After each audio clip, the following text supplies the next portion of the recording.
Raising funding for your startup is a challenge. How much should you raise? Where do you find investors? And how do you pitch them? In this segment, How to Raise Funding for Your Startup, we'll answer those questions and more. Here are live outtakes with startup founders on how to raise funding. I hope you enjoy this episode. Welcome back to another episode of Investor Connect, How to Raise Funding series. Today we unravel the story behind TranQuility, the app revolutionizing entrepreneurship for millennials and Gen Zers. Founder and CEO Salem Njejimana takes us on a roller coaster from TranQuility's 2021 inception to a 360 experience prototype. This app isn't just a tool, it's a lifeline for marginalized communities, offering virtual coaching and a pathway to success. But here's the twist. TranQuility isn't just seeking users, they're on the lookout for partners and investors to amplify their impact. Join us as we dissect pre-selling strategies, the power of social media, and the vital role of metrics in the developmental stage. Hi, Salim. Thanks for joining. Hey, how's it going? Doing good. Looking forward to catching up. Yeah, absolutely. I really appreciate you taking the time. You bet. Looking forward to learning more about what you're doing there and sound like you're making good progress with it. Yes, sir. So I'll go in right into it. My name is Salem Njejimana, founder and CEO of TranQuility. We started this company back in 2021. It was a team of me and my co-founders. Basically where the idea came about, we actually wanted to start a social media company. But we saw a big gap in why is it so hard for us to get the services we needed to start our business. Here in Toronto, incubator programs weren't as accessible. So we just saw a huge gap into it. And we're actually going for our BBA at York University here in Toronto. We just actively students like, why is it so hard for us to start a business? Why is it so hard to access the services? They said the same thing. They don't really always have the time to go through incubator programs, accelerator programs. They said, you know what, I just wish there was a program I can just download an app and basically go through the whole process of building my own business from ideation to actually having a full-fledged business. So that's kind of where that whole idea came about. We said, you know what, why can't we create an app and we can just basically be able to help people build a business from scratch right from their phone? And that's what we essentially did. We built the incubator app. We basically streamlined the whole process of starting a business. You go from having your own idea, you go through our onboarding process. We'll ask you a few questions, say, hey, you know what, what's your idea? What type of business you may have?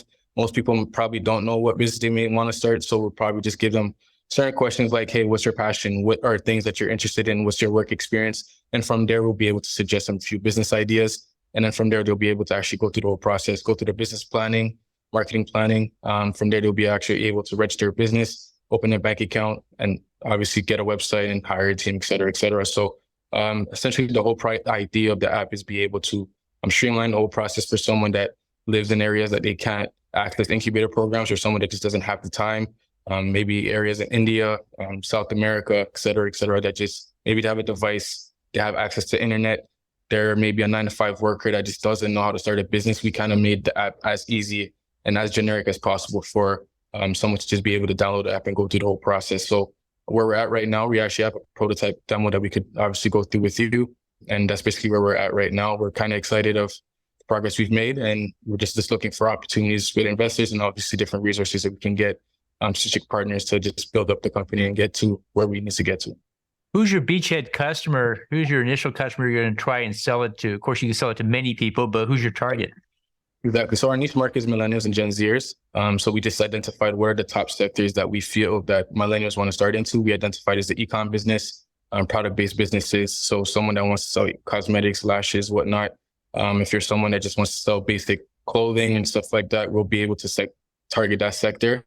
And then from there, we're hoping to build that customer base and then grow to different sectors like private practitioners, like certain companies that you've been working with. Someone that just, you know what, hey, if I want to start a business, I just want a basic model starting my business. I can just download this app and go through the process. If you're a tradesman, if you want to start your own service-based business, we'll be able to service you. But to get into market, our go-to market strategies to focus more on 4 sectors that we believe millennials and Gen Zers are wanting to get into. And that's e-com, product-based businesses, and a lot of like creator-based business. So if you want to become a social media influencer or whatnot, we'll be able to help you create, a business behind it. If you want to be a streamer, we'll be able to help the app. We'll be able to help you create a business behind it and go ahead and basically launch the business. So that's kind of our focus in the early grounds.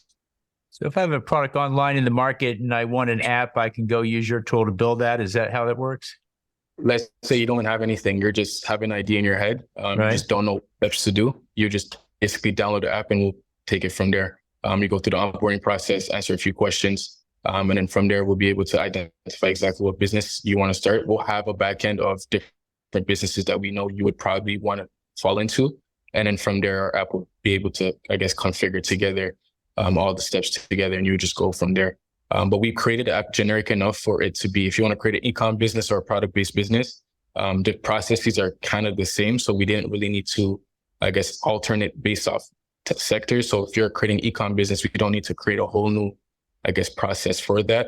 We made it generic enough for, I guess, all the boxes are checked off, but you'll still be able to start your e-com business, be customized enough to fit your own personal business in of itself. So, yeah.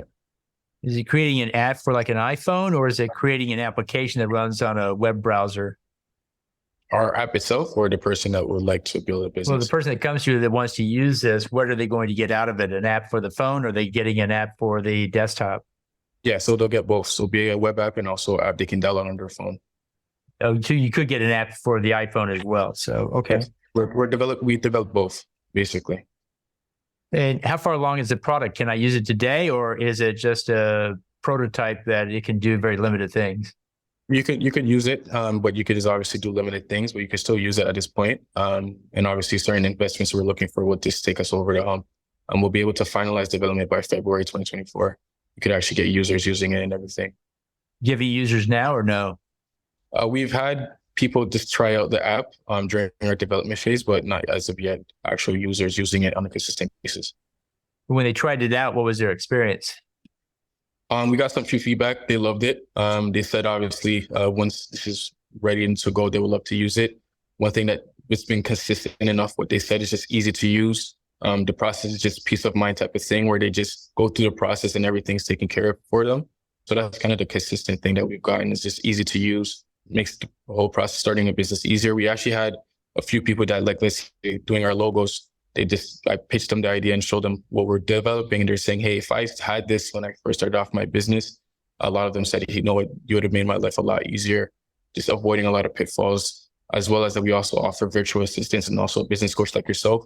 And we would partner with different business coaches, retired business entrepreneurs, and say, hey, you know what, why don't you, provide advice and guidance to different users? We'll assign them to each user, and then they'll be able to get business coaching as well. So it's kind of a 360 experience that we're hoping to provide. And it's kind of easy to, I guess, merge both the virtual assistants and the business coaches. It's kind of just assigning them to each user, and then they'll be able to meet with them through the app.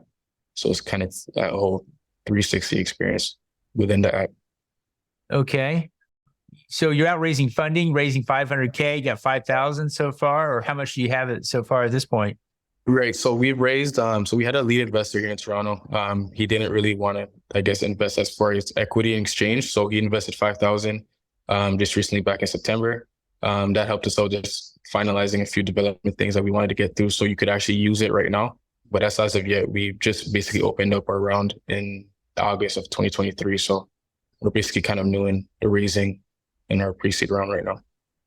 So at this stage, it's still pretty much a family and friends round or an angels round. So you go out with a convertible note, safe note, something that says, hey, you get this much for this amount of debt or warrant.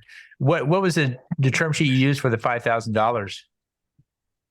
Yeah, it was non-dilutive. So he just invested just because he saw I've been working well with the company. I actually pitched him back when he started the company off. So he didn't really want an equity in exchange for it. He just invested I guess, just to invest in the company as a family friends round. Yeah, so it was non-dilutive. Non-dilutive, so it's a grant. Okay. So typically we start with a convertible note. It's a debt instrument that converts to equity later.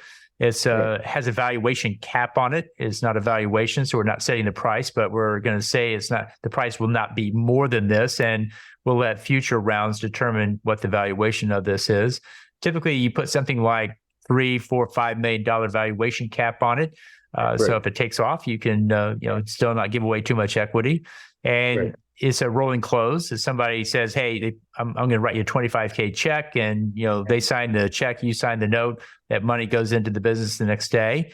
We don't have to sit down and value it and put all the terms. It's just a very simple term sheet to get money into the deal. Technically, it's debt, but it's meant to convert to equity later when you have a qualified round or the note matures at year 3 or 5 in most cases. And so what we're doing is we're going around showing this to investors, saying, we got this great app, who wants to be in? and you're looking to pick up 10, 15, 25K checks from investors. These are people that just are in the neighborhood, people that know you, family and friends, people of friends of the friends, that type of thing is what you do in the first case. Most people can get about 250K out of that. If you just walk around family and friends and show this off, show them the app working, show them people using it in a beta mode, they're trying it out and it's doing great, they'll put in some money.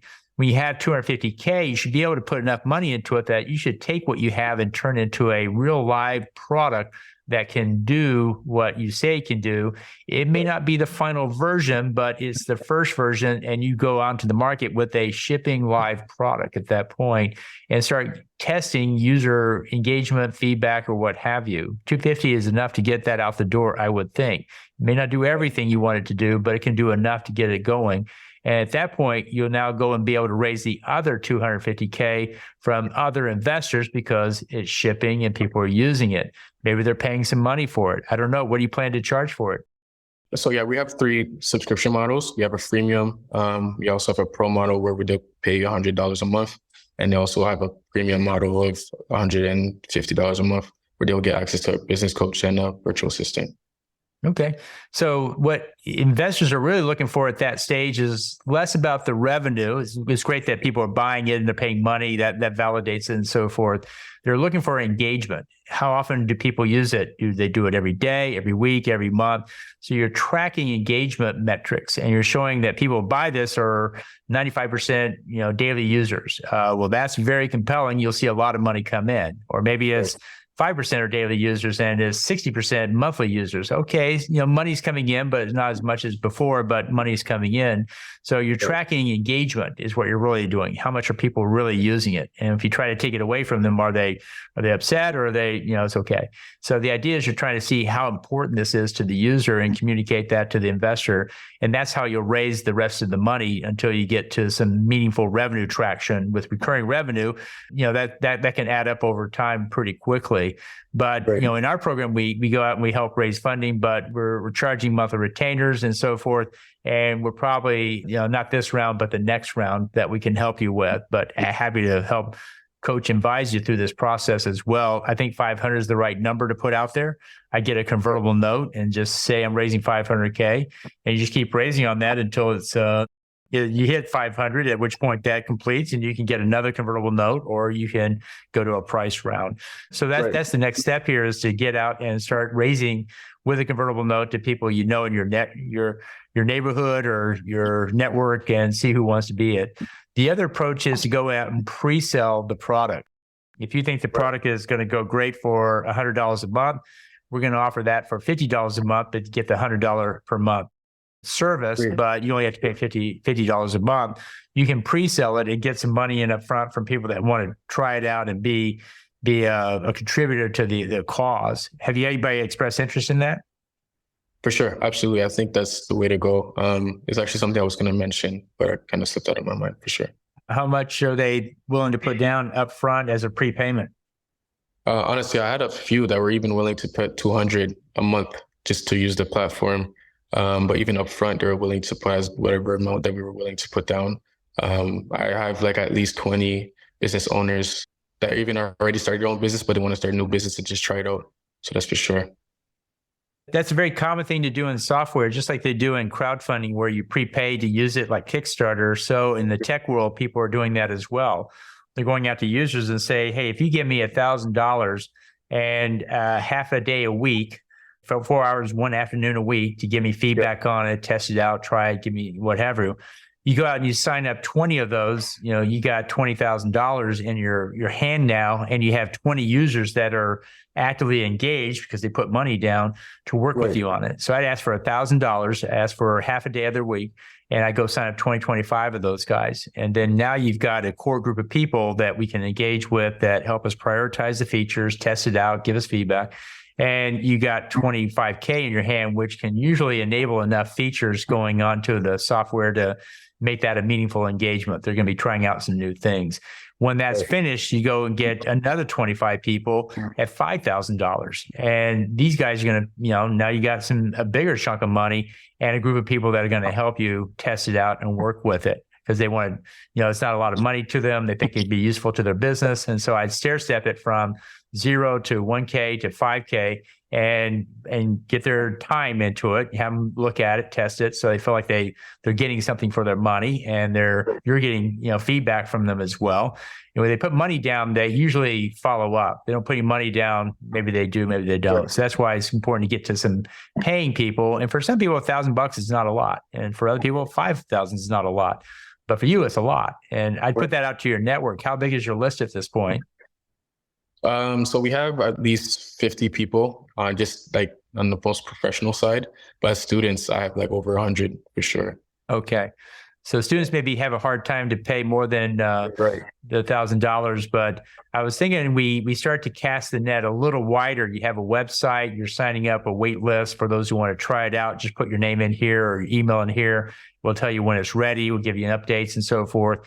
And see how many names you can capture off the website where they're waitlisted, that they've heard about this. This is a cool thing. And then we can get out to other groups that are businesses that really want to work with startups. Incubators, for example. Incubators would love to offer this as a service to their companies. Come on in. We got a tool that will get your site up and running in no short order. They'd be happy to be a sponsor of the product itself, get you out in front of more groups. So you hang around the groups that support startups, and at some point you're going to find somebody that'll pay money because they want the list. They want to know who is getting this and using it because they have something that adds on to it. Maybe it's legal services, maybe it's CFO services, maybe it's banking services. Somebody will come in and sponsor this program, and that's non-dilutive funding. They're not getting equity stake, but you're getting money that you can use to build out the product itself. So once you have a little bit more of a network, you can start thinking about those guys. I agree. Oh, I just have a quick question. So how would you go about it? Would you do online advertising to get the to get people to the website, or how would you go about it to build that wait list or that customer list? If the cost of the advertising wasn't too expensive, you're getting free sign-up. So usually a good content program works well. Right. Getting people to write up a story about how they're using it, posting it on social media. Here's the cool thing I built with this app. Those tend to drive a lot of traffic. And if it's just content you're creating, you don't have to go pay for advertisement. It just gets pushed out there.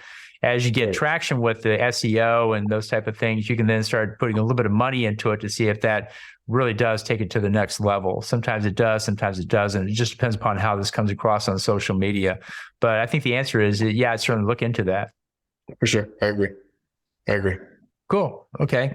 Well, good. Well, keep me informed of your progress. Love to see how this plays out. I think it's a little early for our program. We're $3,000 a month for a 3-month commitment. That's probably not in the budget right now. So it's really still a little bit more on the getting the customers to prepay for it and getting the local investors to put a few dollars in to see how this plays out. If it's got a lot of excitement and buzz, they're always happy to be a part of that. And so you can deliver that to them, and I would get a convertible note to put maybe a $5 million valuation on it, raising $500K. Interest rates today are around 6%, discounts are around 15%, and the valuation cap, like I say, is $5 million. And you just take that around, and it's like a credit card. People write you a check, you give them that, that money goes into the business, and you don't have to worry about valuations or term sheets or anything like that. You already have that going. So it's pretty simple to go pick up those checks at this stage. Right. To actually get guidance to go about this, is there any way we could get guidance from you throughout this process, or if you would like? Oh, sure. Glad to coach you through the process. Drop me an email from time to time. Love to see the pitch deck, give you feedback on that as well. So just let us know what you need help on there. So, try out some of these things and see what kind of feedback you're getting and where you're getting traction.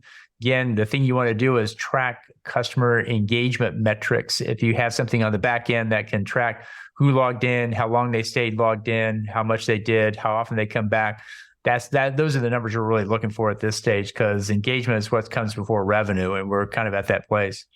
Right. What would that be called in a category, that back end data analytics? It's daily active users. You're measuring active users, and you're seeing what percent of the users are If I have a cohort of 100 and 20 are using it every day, that's 20% daily active users. I'm having 50 of it use it once a week. Those are weekly active users. And I've had, 5 of them are monthly, and then the rest are one-time users. They use it once and no more. So it's daily active user metrics is what we're looking for. Absolutely. Okay. And it's absolute number is not the key issue. It's the out of 100 users, how many are of each? That's the key thing we're trying to find. If you have 100 users, you can start to figure that out pretty quick. Absolutely. Okay. Sounds good.